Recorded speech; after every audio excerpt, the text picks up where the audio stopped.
Welcome back to another episode of Local Search Tuesdays. This week, I'm sharing an exciting update that will help you connect with more customers from your Google Business Profile.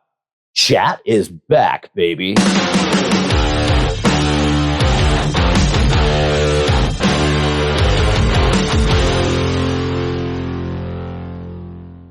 you've been online for more than about 13 minutes, you probably already realize that Google's gonna Google.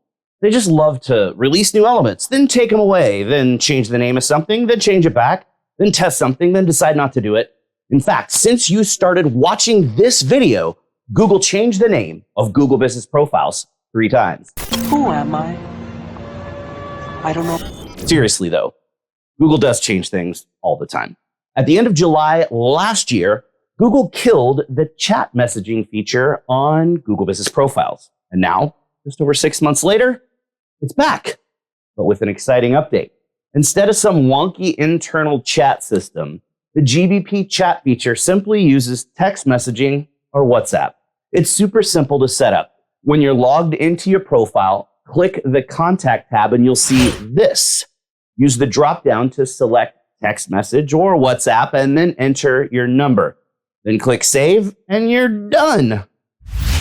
Now, whenever someone sees your GBP on a mobile device, they see this nifty little text message link. This works with any textable phone number or WhatsApp number, so it's incredibly easy to use and it's easily accessible to anyone on the planet. That's all the time we have left for this week's episode, so you know what that means. Put your hand on the screen right here. We totally just high-fived because you learned something awesome. Thanks for watching, and we'll see you again next week for another episode of Local Search Tuesdays.